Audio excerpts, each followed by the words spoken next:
来吧，马上啊！干！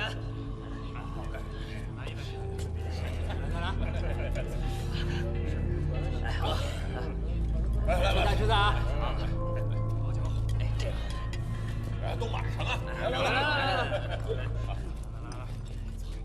哎，站住！你干什么呢？贼眉鼠眼的，干什么呢？说！哎呀，哎呀，是你呀！你怎么才来呀？哦，他呀是我们分舵的兄弟，刚才我让他给我带点东西，刚过来。没事，你们该吃吃，该喝喝啊！来，快！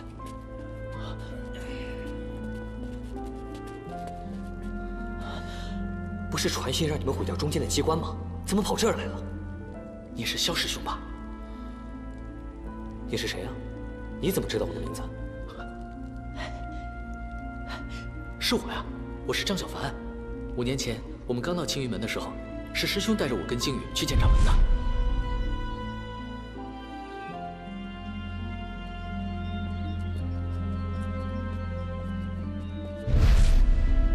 哦，原来是你呀！是啊。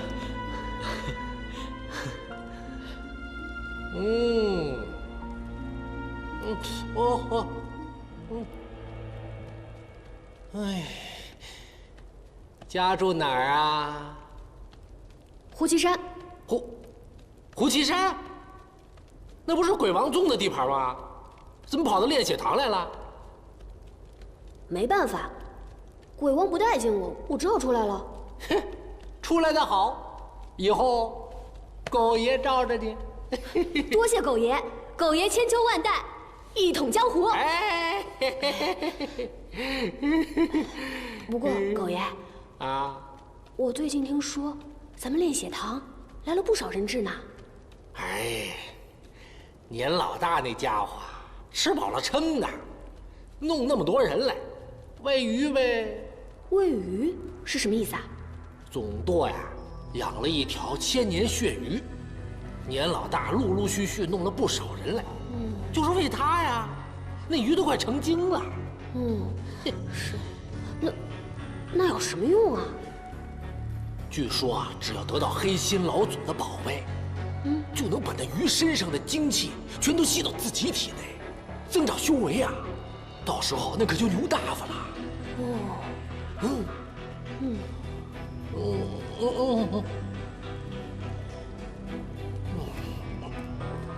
那可真是好险呢，幸好没有让他得到法宝。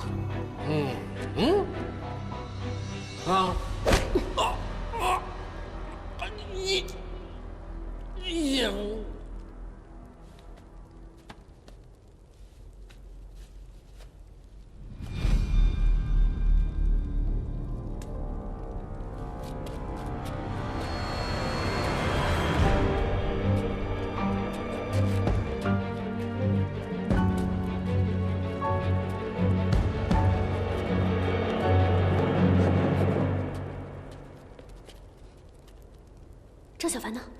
不是找你去了吗？没碰上。找我干什么？不是让你们先走吗？怕你出事，你一个女孩子。反正那小子命大，应该不会有什么事。我拿到了令牌，先去祭坛，到时候注意力被他吸引过去，张小凡应该就能脱身了。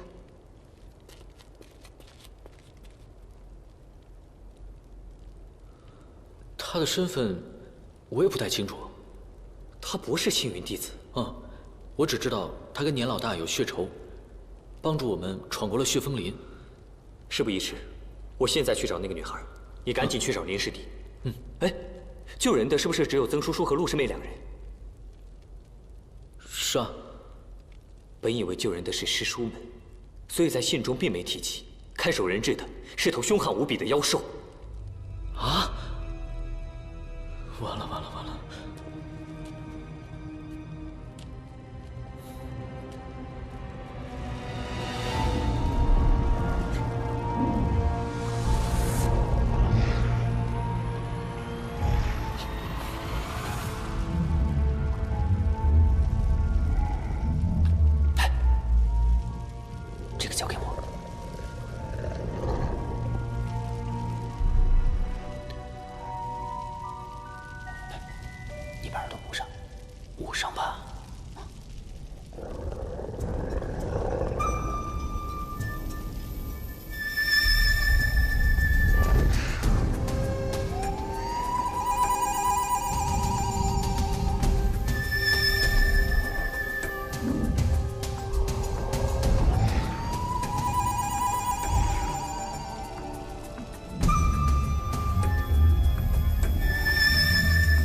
天师妹在总堂，你带我的令牌过去，小心。令牌。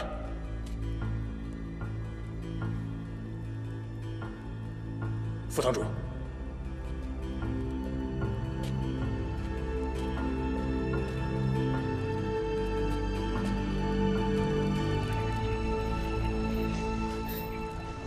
你这恶贼，邪不胜正，你是不会得逞的。等我爹过来，等你爹过来，你就会掉进熔岩里，灰飞烟灭。想不想见你爹最后一面呢？你休想拿我的性命威胁我爹！有种，你现在就杀了我！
怎么了？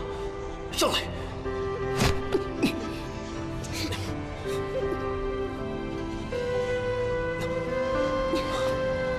没事吧？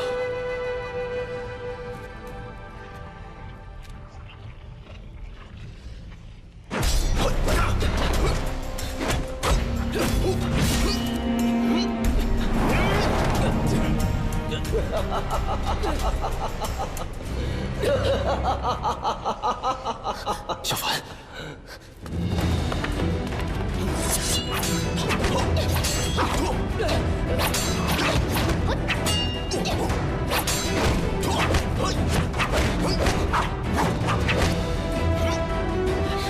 救师姐，不要管我。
麻烦你帮我把师姐送出去。你要做什么？我要回去救金玉。就凭你，你想让他做的都白费吗？你先带他出去，我回去救人。你们休想离开！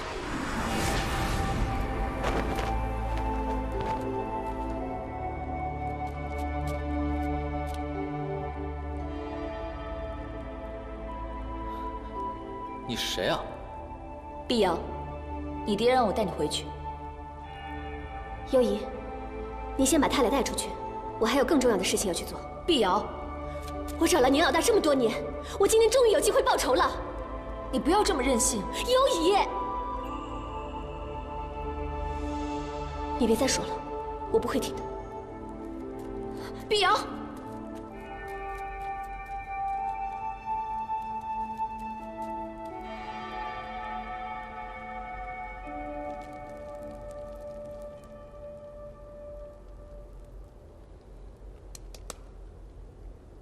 星星，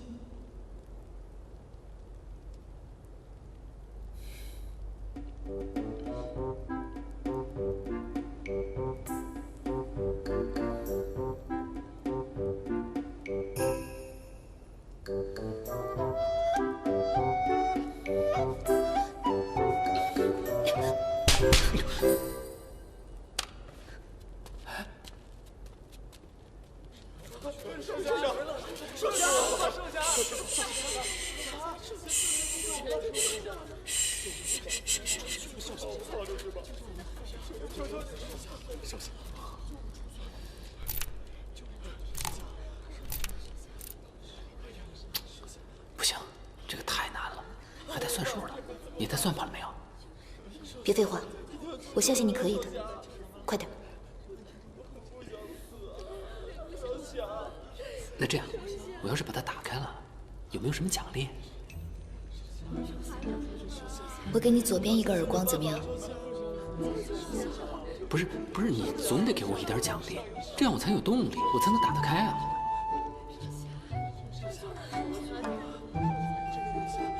你是开玩笑还是认真的？哎呀，那我无能为力了，你自己来试试吧。我答应你，快点。你答应了？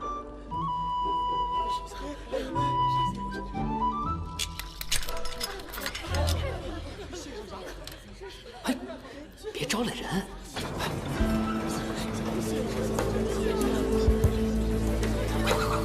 小声点，小声点，嘘，小声点，小声点，哎，快点，快点，动作快点，嘘，走走走，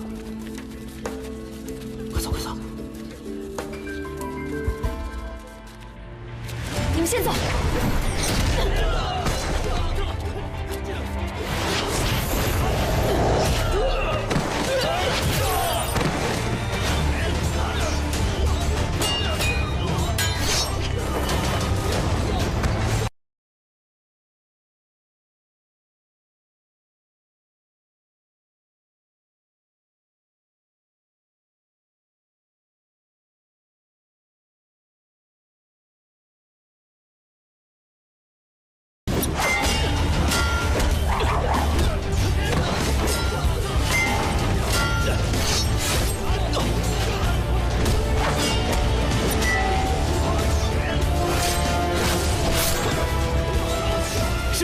师妹，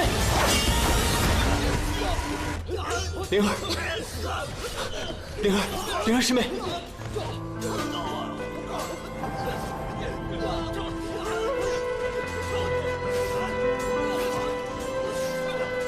齐师兄，你来救我了。走。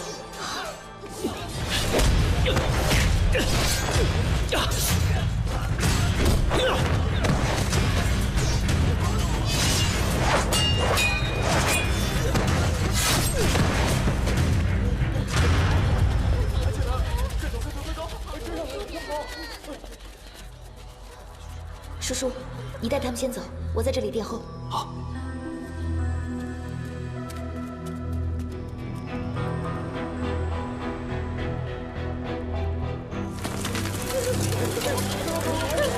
走走走，快点，快！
走，快！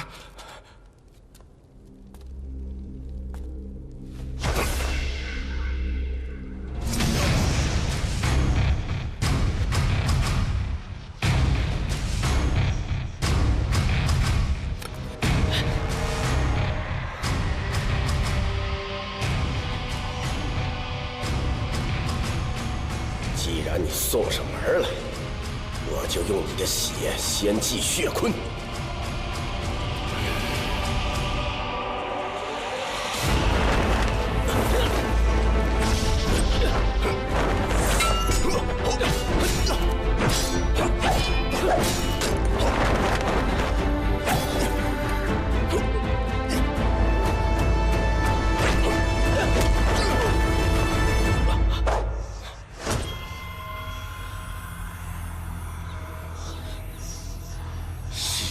猪，还给我！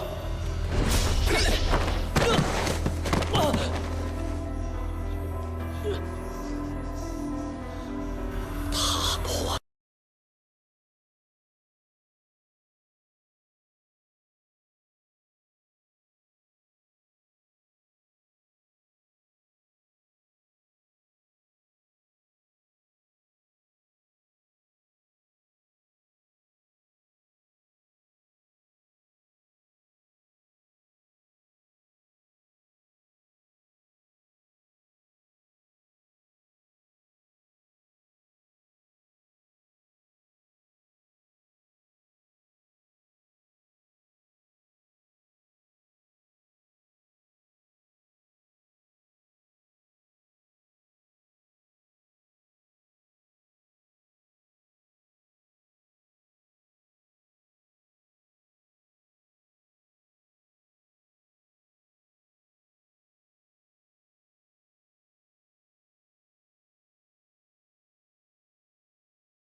谁还是我的对手？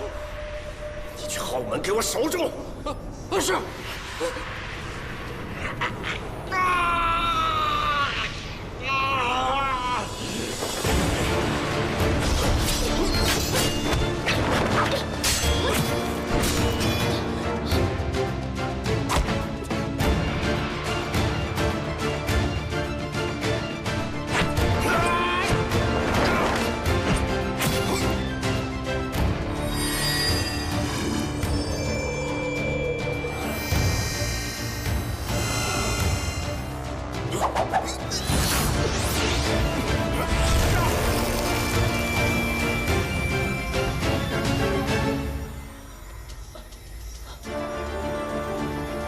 燕老大，你还记得当年在青云山下杀死我娘亲的血仇吗？原来你是鬼王和朽枝的女儿，连你爹都不是我的对手，更何况是你！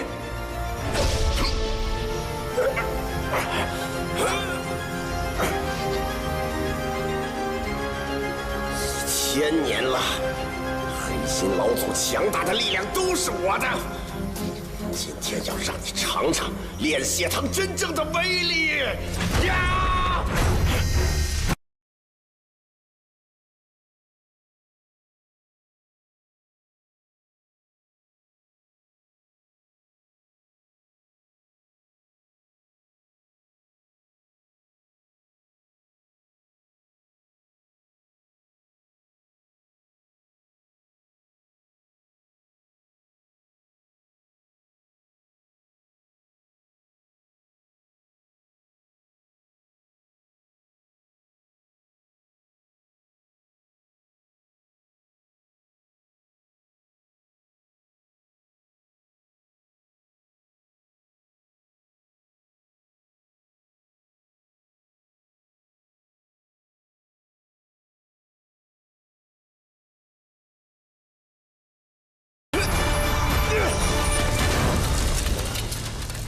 这边。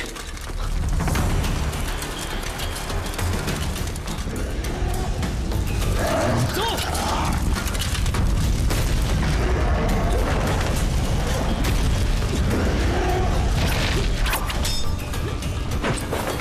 水星。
你叫什么名字？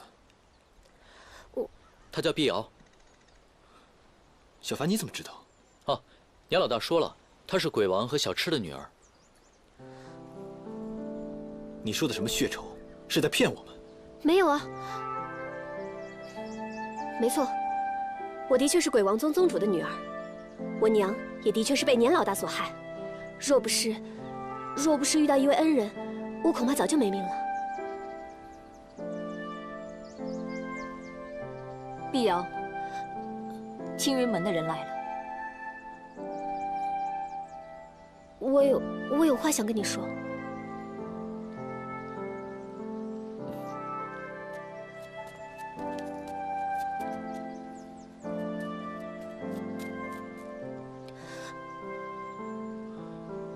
我和你无话可说。此次欠姑娘的恩情，有机会我定会报答，只是你我分属正魔两道。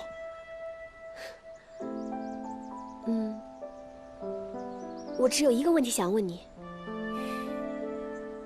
你小时候有没有经常去草庙村东边的那座山谷？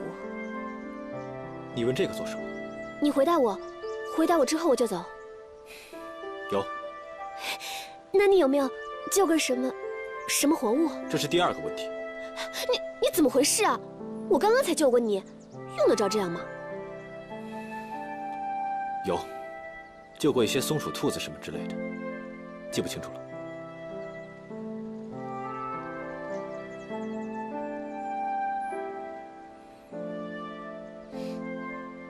好，我叫碧瑶，你记住，以后我们还会再见面的。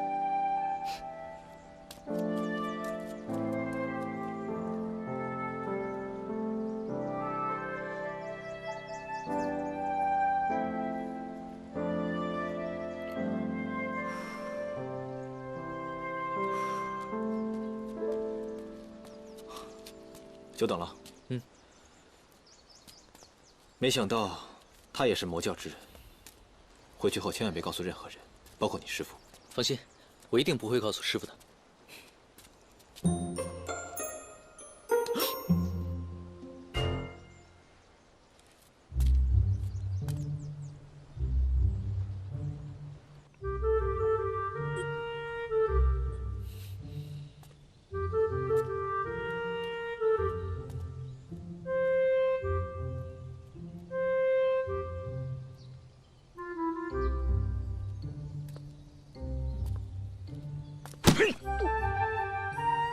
这一盘，打你和曾书长的儿子去鬼混，跑到小珠峰去丢人现眼，我没说错吧？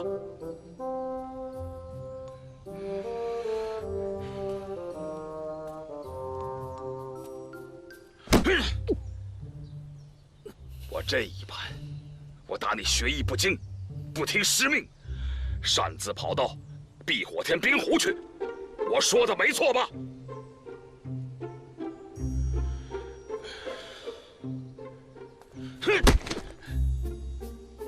我这一盘，我打你啊，一定不告诉师傅，啊，还谁也不能说，连师傅也不能告诉。好，我绝不告诉师傅，连师傅都不告诉，是吧？长本事了你，说话呀！又闷葫芦是吧？好啊。沉默就是无言的反抗。师叔，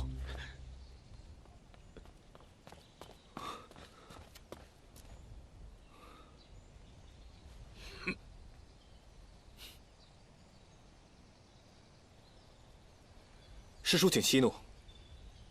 弟子奉师父之命前来，查看小凡的伤势，给他送一些伤药。你师父教训你的时候，也容旁人说三道四吗？哼！这一板，是因为你不知天高地厚，目无尊长。师叔，有话依次说完，说完之后马上离开我大珠峰。我今天没给你备饭。是，师叔。掌门真人说，此次击败魔教妖人，小凡勇气可嘉，足可将功补过。勇气可嘉的不是他张小凡，而是你林惊羽。我告诉你，这300年来，你是第一个敢在我面前讲这种话的人。哼！师父息怒啊！弟子奉师尊之命，协管协助戒律堂，眼中只有善恶分明，对就是对，错就是错，向来有话直说。望田师叔明察，勿要误会。大胆！你真是反了！师父，惊羽，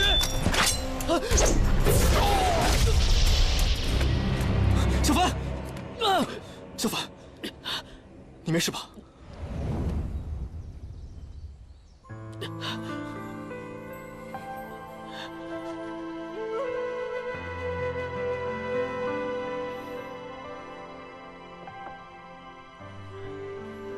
本来是给你送药的，没想到反让你伤上加伤。没事儿，只是皮外伤而已。靖宇，我得去给师父赔礼道歉。你给我好好坐着。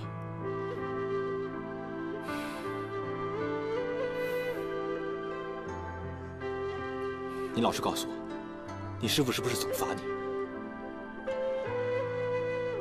没有，我师父他这个人啊，就这样，嘴上对我很严厉，可是心里啊，对我还是很好的。这也叫对你好？我来求情，你猜你师兄们怎么说？没关系，习惯了，他就这样。你的这些师兄啊，看着你挨骂，没有一个替你求情的。这要是换了别脉弟子，舍命救助同门，打败魔教妖人，回去还不知道师父怎么宠着呢。怎么换你这儿，就被当沙包打得吐了血呢？那是师父不小心手误而已。其实也都怪我。这些年在大竹峰，师父和各位师兄都对我挺好的。可是不知道为什么，师父教我的那些法术，我怎么学都学不会。什么学不会？八成是那个矮冬瓜师傅不肯教。小凡，跟我走。去哪儿啊？通天峰，我去找掌门求个情，给你换个师傅。别！师傅领进门，修行在个人。是我学不会，不怪师傅。我会努力的，真的。如果我学不好，我再向你请教，好不好？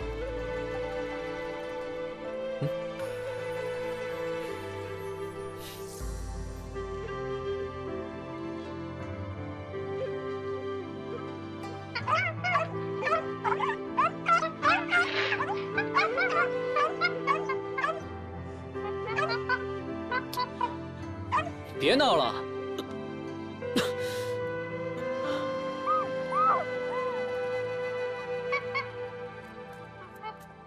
小凡，你受了伤，怎么不在屋里歇着？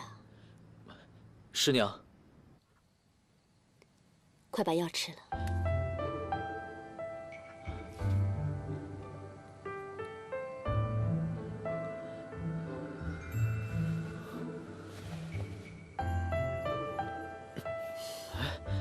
不疼了，这药真神奇，谢谢师娘。不必谢我，是你师父让我把这大黄丹拿给你的。还有一颗，3日后再服，伤便无恙了。师父还在生我的气啊？其实他心里面是很喜欢你的，只是他的性子，你别怪他才好。徒儿绝对不敢怪师父。小凡，你师父这个人呢，性子好强，面子也是看得极重的。即便他心中有了悔意，也是不会说出来的。你千万不要怨他。徒儿不会怨师父，我只是怪自己，总是惹师父生气。其实，这也不关你什么事。修行练道本来就是要看个人的资质。虽说勤能补拙，但终究还是差了些。这个道理，你师父心里也是明白的。他烦心的也不是这个。那师傅到底烦心什么呢？来年就要到七脉会武了，像齐浩、林惊羽这样的人才，一向是可遇不可求的。可是如今，在青云门当中，大珠峰一脉日渐式微。虽说你师父修为极高，却时常因为门下弟子而被诸位师兄师伯讥笑。他生性好强，心里难受，怕大珠峰永无翻身之日，这样就更对不起列位祖师了。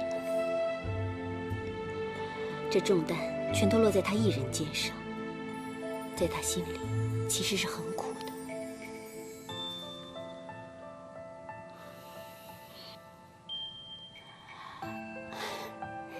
瞧我，跟你这孩子说这些干什么？早点休息。是师娘。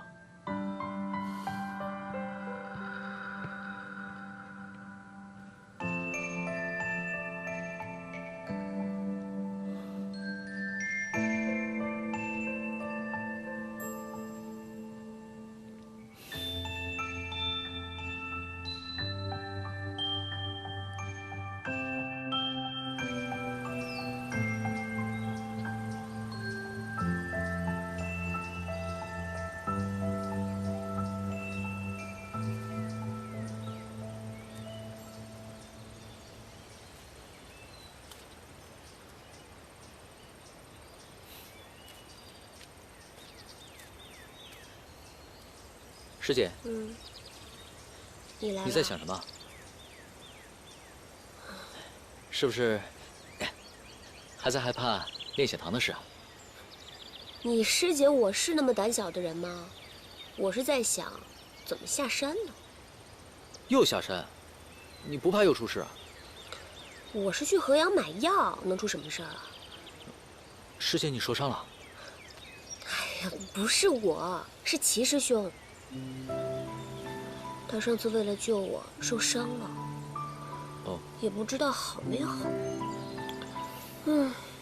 想过去看望他一下，爹娘又不让，跟他们要一颗大黄丹，连一颗都不给我。哼，真小气。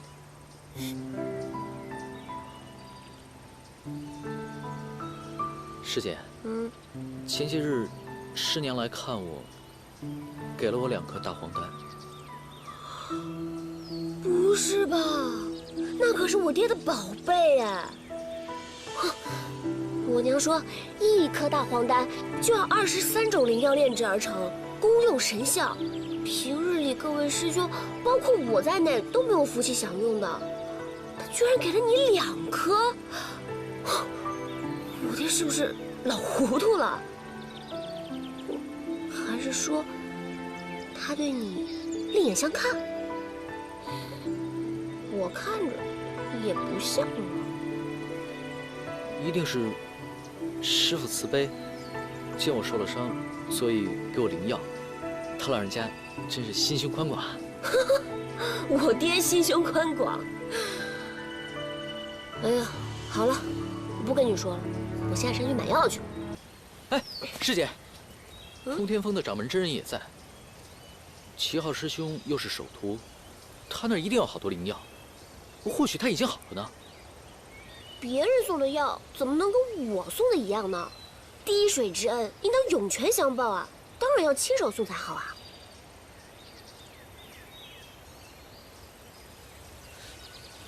干嘛？我的伤已经好了，师姐就不要再下山涉险了。这个药，你给齐浩师兄吃吧。真的？小凡，你真是太好了！平日里真是没有白疼你哦，真乖。谢谢啊，师姐走了啊，谢谢。哦，对了，你一定要专心练好第3层功法，一定要好好练，争取早日跟那个臭屁林惊羽打成平手。当然了，你再怎么练也没有我齐师兄厉害。我去见齐师兄了，你好好练哦，加油加油加油！走了。你再怎么练也没有我齐师兄厉害。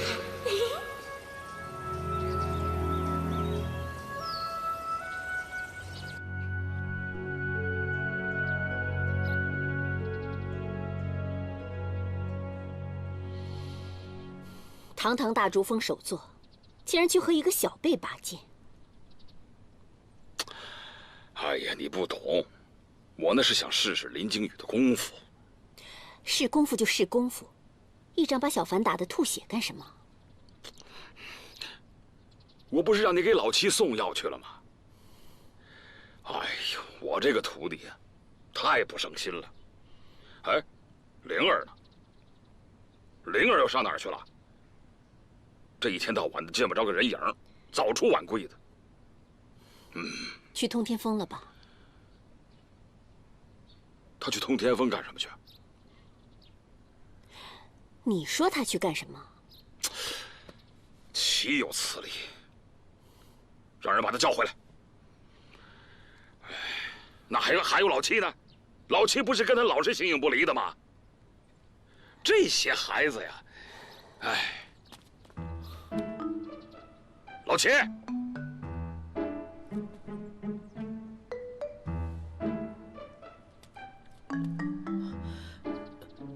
师傅师娘，你慌慌张张的干什么呀？我没有。站住！你怎么一看见我就跟老鼠见了猫似的？过来！哦。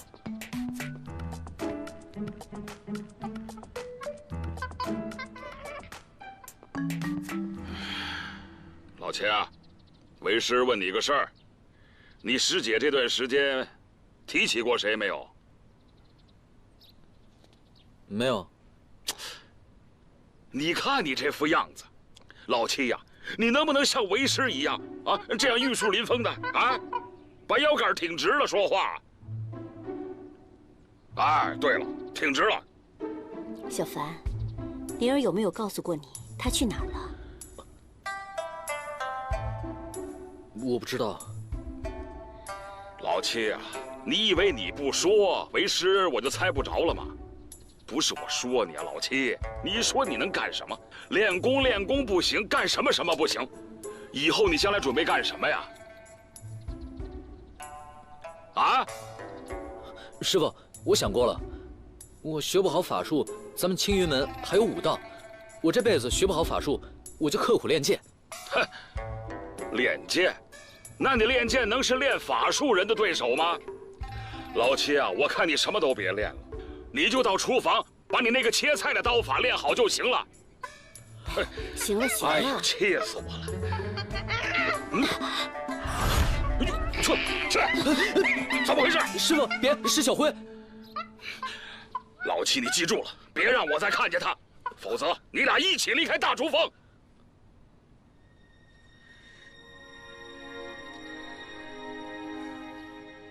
哦。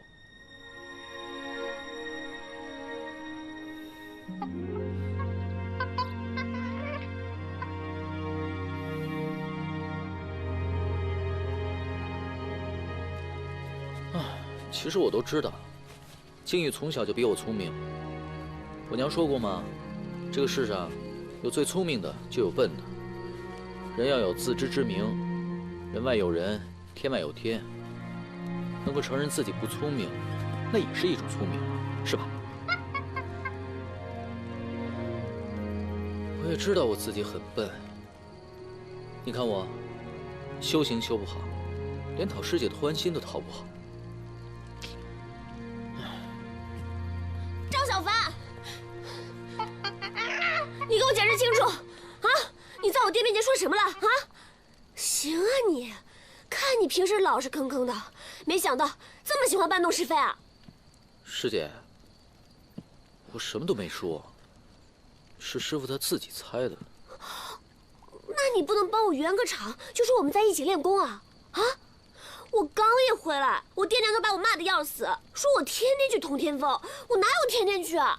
现在他们要禁我的足，哪儿都不让我去了。你开心了？你满意了？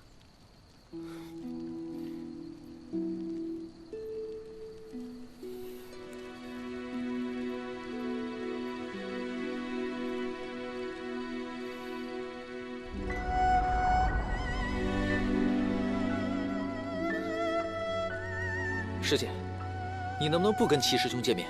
我不喜欢你跟齐师兄在一起，我不会撒谎。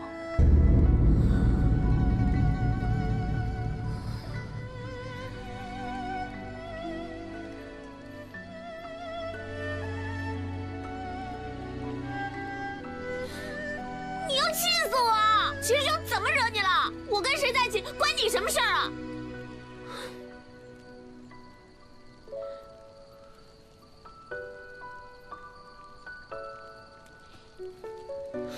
你说的对，不关我的事，是我管的太多了。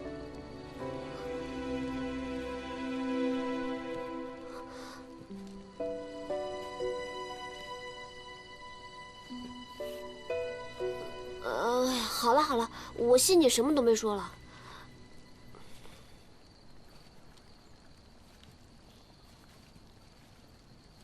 别揉了，面都被你揉烂了。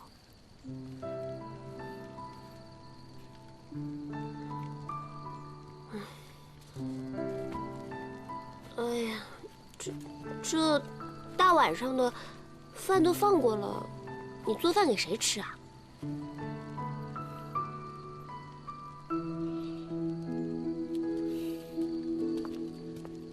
你。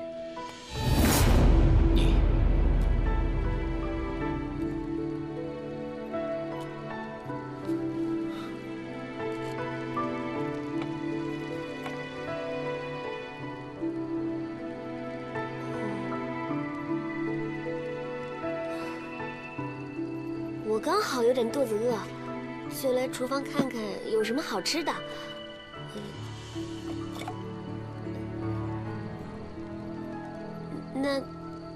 那我等你哦，我出去啦啊。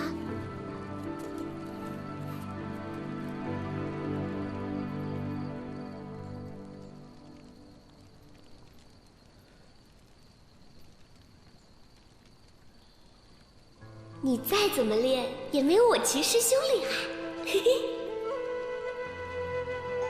我知道师姐没有恶意，只是说出来大家公认的事实而已。可是我真的很难过，心里像火烧了一样难过。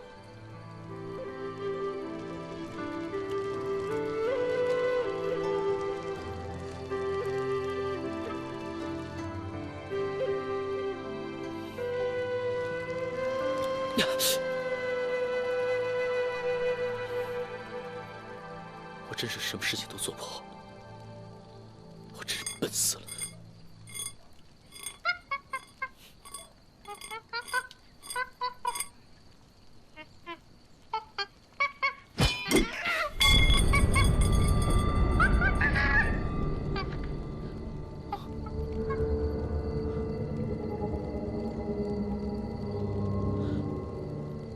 难道我学会了第3层功法？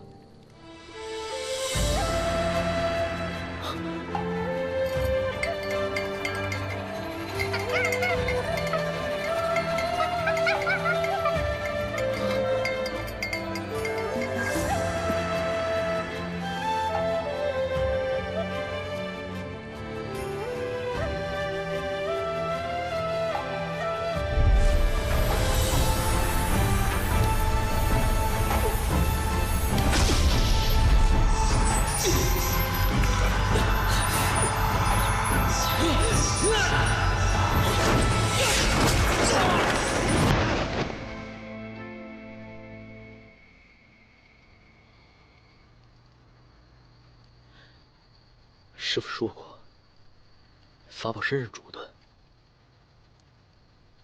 能得法宝者，必是与之有缘。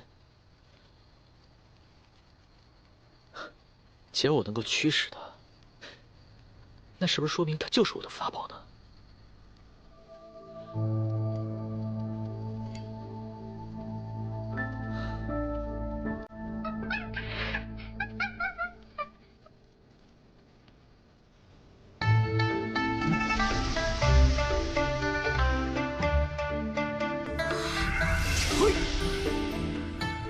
啊，怎么样？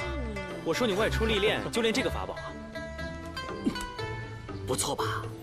特别吧？天下独一份儿。真是朽木不可雕也。师傅，师娘，娘，算了，也不是什么大事。骰子就骰子吧，毕竟这法宝也是你自己用的。你怎么知道他不会用这种东西骗人呢？师傅，师娘，弟子可绝不敢做那无耻下流之事啊！只因徒儿年前在南方的山水之畔，发现了一棵千年的三株树，所以取其精华，才做了这颗骰子，完全是一时兴起啊！切，一时兴起，你现在高兴了是吧？杜比叔，你说你修炼什么不好，你偏偏练出一副骰子来啊！1个月以后会武之时，你往台上一亮相，啪！你嫌你师傅这脸是不是太小啊？我还有脸吗？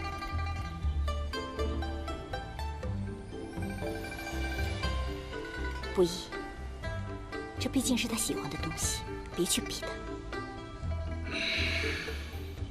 毕叔，师娘，我和你们师父从来也没有强迫过你们要像其他各脉师兄弟一样修炼仙剑，可是这法宝毕竟事关重大，你们各自都要小心行事。是师娘。下个月就是我们7脉会武的日子，到时候我们都会去通天峰，大家都要早做准备。这一次可千万不要让我和你们的师父再丢脸了，听到了没有？是。师娘，您刚才的意思是说，我也可以下山啊？当然，你不也是我们大珠峰一脉的弟子吗？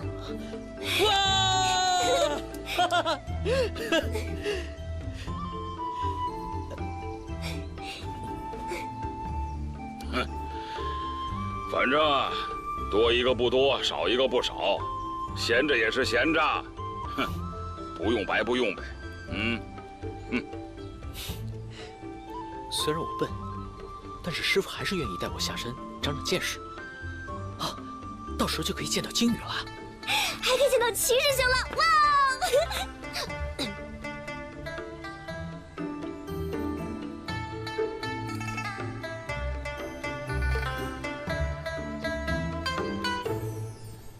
所以今年的规则也做了相应的调整。师叔，我看大竹峰的师弟们也可以一起。我知道了，我大竹峰要去几个人，就不劳你费心了。不送，那就不打扰师叔清修了。弟子告辞。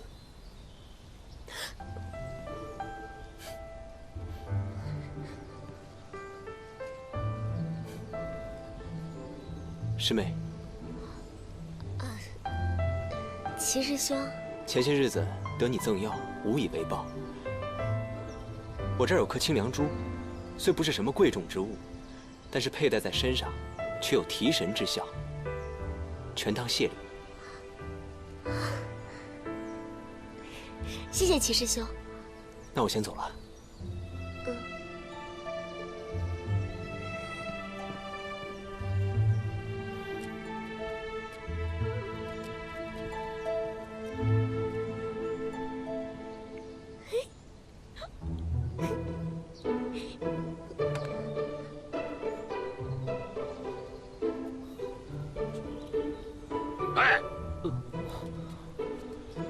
看你们这一个个不争气的样子，明天都闭关，不修出个样子来，我扒了你们的皮！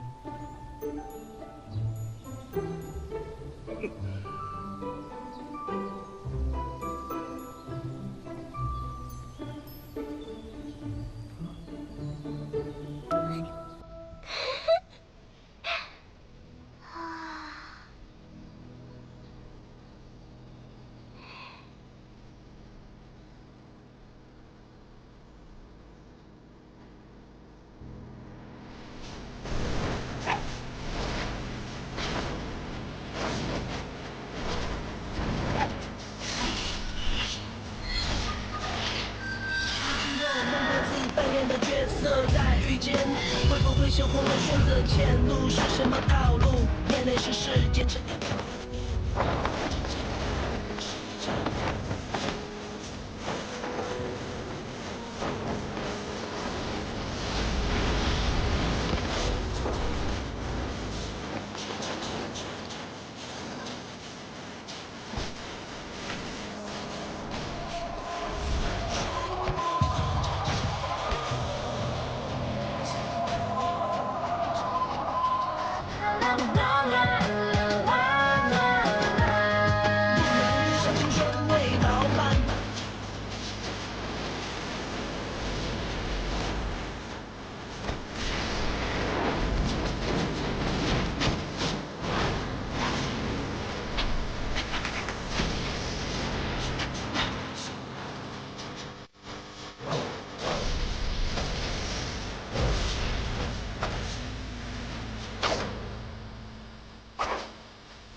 给你取个什么名字呢？明天就是七脉会武了，我们一起加油吧。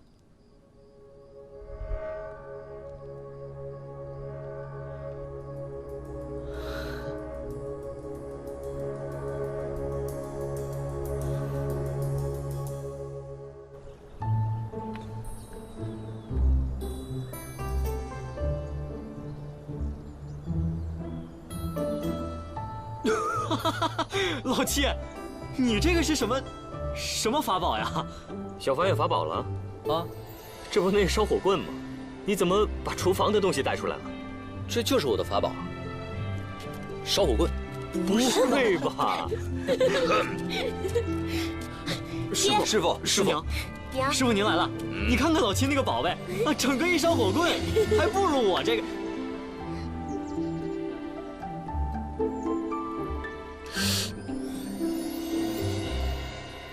我们走吧。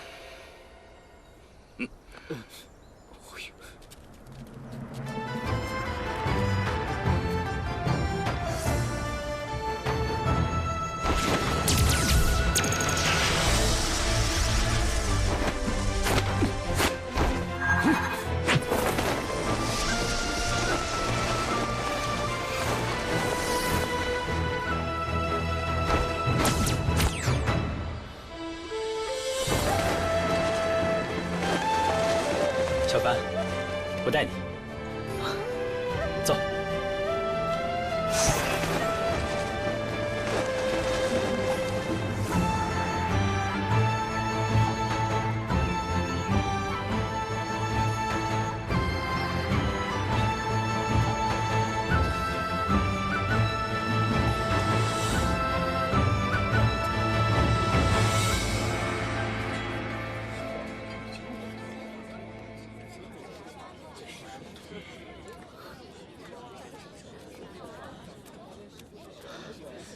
文敏，你来了。哎，师兄，文敏师姐好。不用理他们啊，师兄，哎，什么时候请喝酒啊？哎呀，什么呀？别闹啊！小凡，哦，哎，静远，你也来了？你怎么来这么晚啊？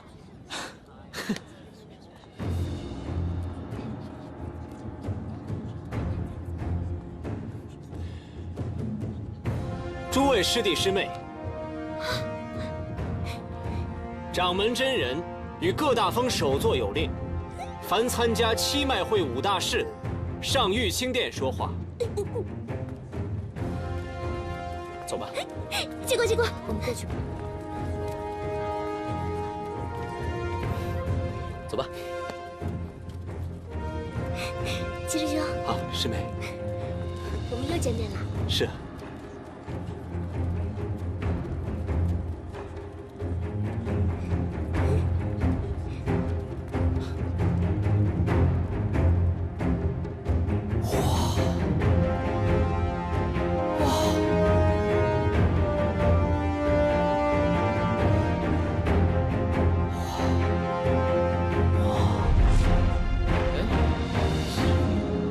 为什么不御剑上去啊？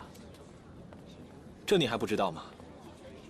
凡是我们弟子辈，在通天峰主殿附近是不能御剑凌空而行的。哦，一来是为了表示对掌门的尊重，玉清殿圣殿需要步行而上；二来自青云剑派初始，青叶祖师为了保护此地，曾在这里设下极为厉害的剑阵，名叫诛仙剑阵。但凡有人想从这里闯过去，定会受到诛仙剑阵的诛杀。哦，难怪没有一个人御剑。哎，那个诛仙剑厉害吗？听闻这诛仙剑阵，自青云祖师传下之后，到了1000年之前，青叶祖师又大力完善，大败魔教。从那之后，就再也没有人敢在咱们青云山上撒野了。哦，好厉害啊！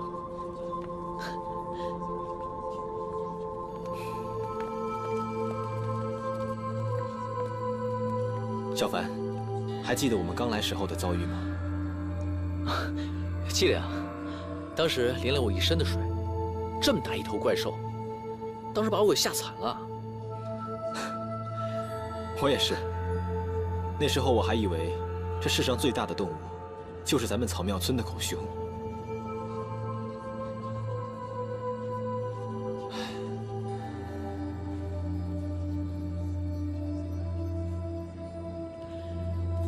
时间过得真快啊，转眼已经5年了。是啊。哎，小凡，你没带法宝吗？我带了，只是因为我的修为不好，没有办法很好的驱使它。没关系，只要你勤奋练习，早晚都会成功的。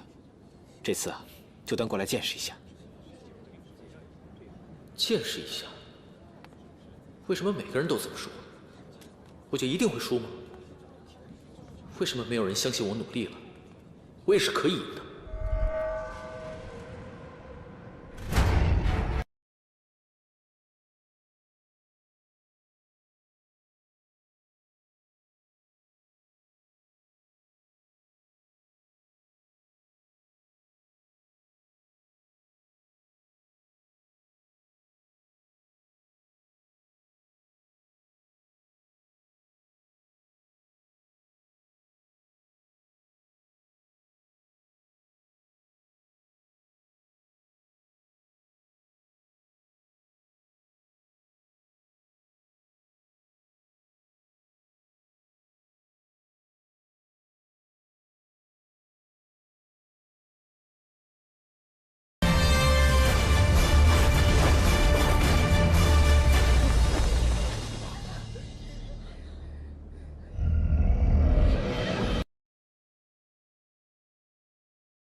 师兄啊，我看不宜让弟子们在此久留啊。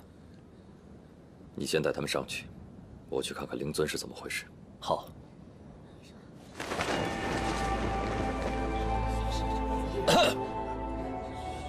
刚刚是灵尊对大家的一个测试，考验一下你们的胆量。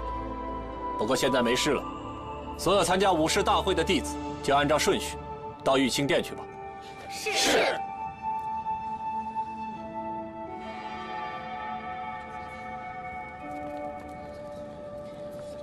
秦师兄，走吧。走。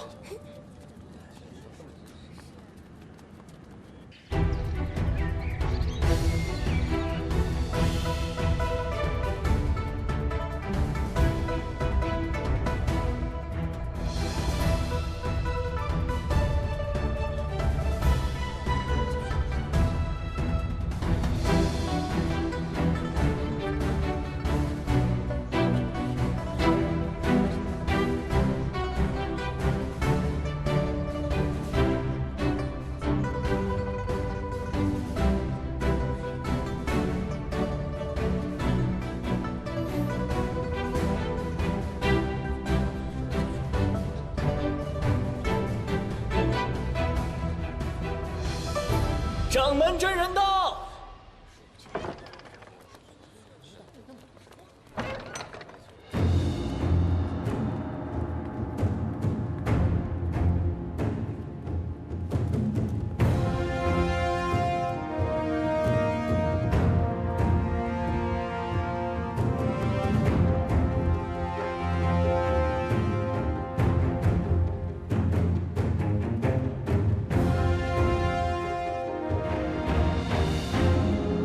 见过掌门师兄。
备，所以在抽签的环节也要有所不同。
金姐姐姐，我要是抽到1号，今天就没事了。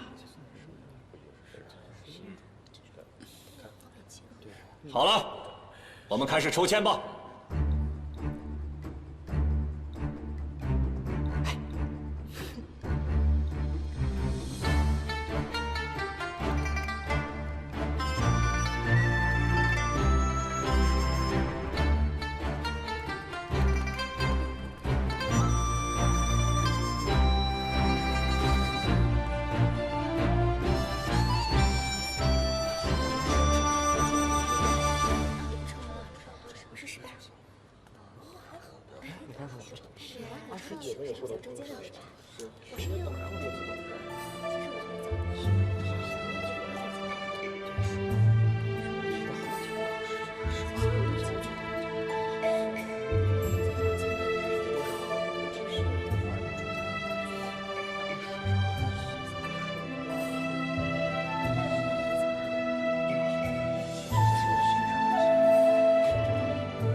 小凡，发什么呆啊？走了，咱们去抽签，走走走。不知道我们抽了多少？也不抽了。我是谁？39。34。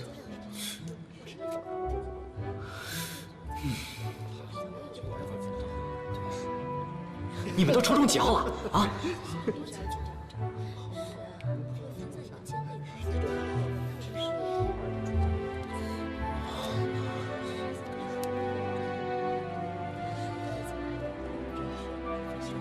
好了好了，都安静一下。你们谁能告诉我，谁抽到了1号？谁是1号啊？到底谁啊？谁呀？不知道啊。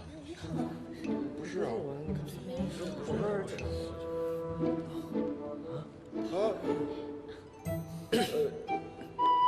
啊！师叔，在我这里。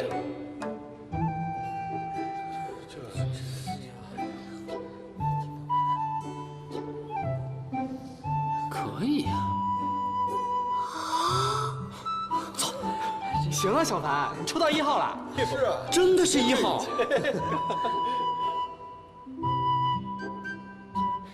早知道就应该刚刚在谁抽到1号签上打个赌，肯定是个大冷门，通杀。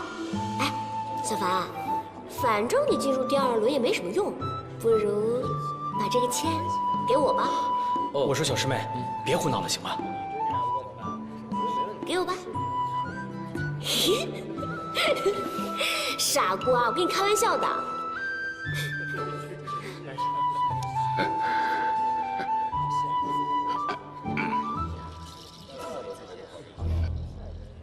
大家都听好了。既然抽签已经结束了，诸位弟子，一会儿你们到我这儿来，按照抽到的签号，报上你们的姓名。我们稍后会有红榜贴出来，这样你们就知道各自的对手是谁了。好，下面请掌门人说话。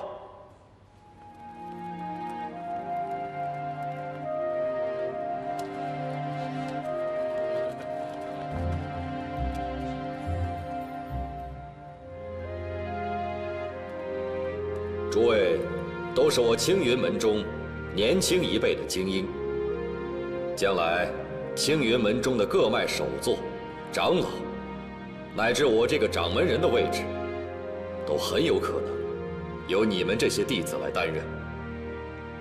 当然，想要到达那一步，还需要你们加倍的努力。是。我青云门自青云祖师开派以来， 一直都是正道的领袖。如今正道兴盛，邪魔退避，世间安享太平。可是邪魔怪道阴险狠毒，其心不死。近年来又有蠢蠢欲动之势，当此之时，更需要我等持道除奸。而你们，更需要加倍的修心养性，练习功法。 只要你们坚强自立，邪魔外道则无戏可成也。谨遵掌门教诲。好了，你们都下去休息吧。明天七脉会武正式开始。是，掌门真人。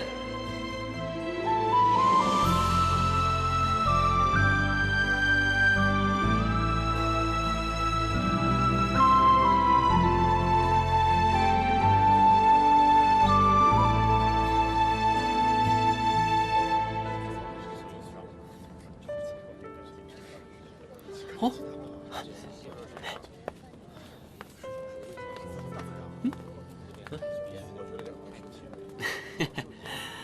哎，上次天平湖回去，你师傅没怎么你吧？你还说，差点没让师傅揍死。啊，哈，有缘，有缘，有挨揍缘。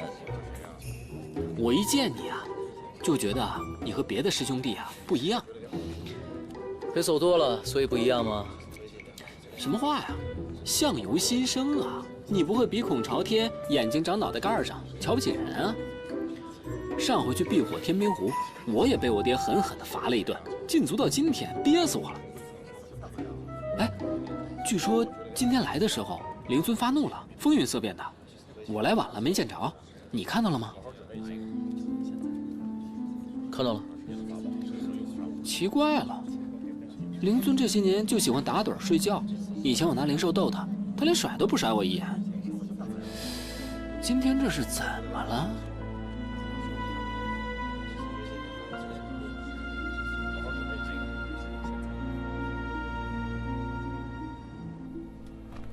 我觉得这个被子没咱大竹峰的暖和，一股味儿。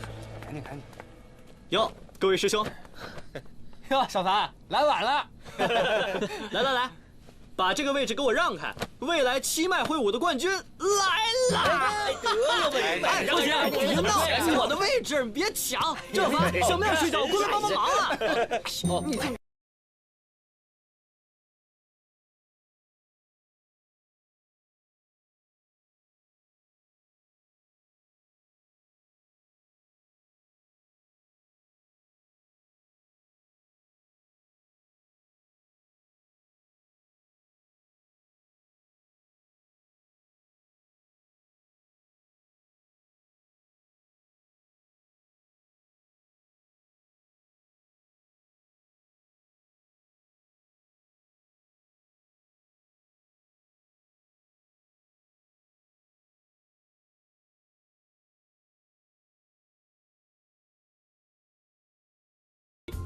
还不睡？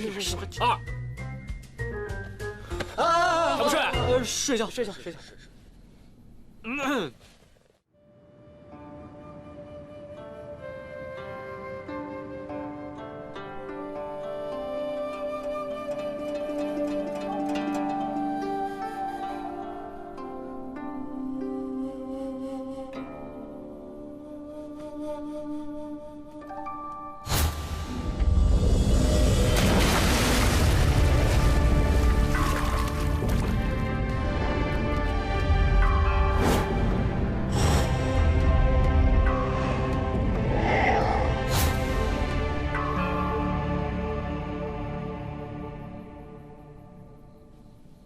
为何每次见灵尊都会冲我发怒？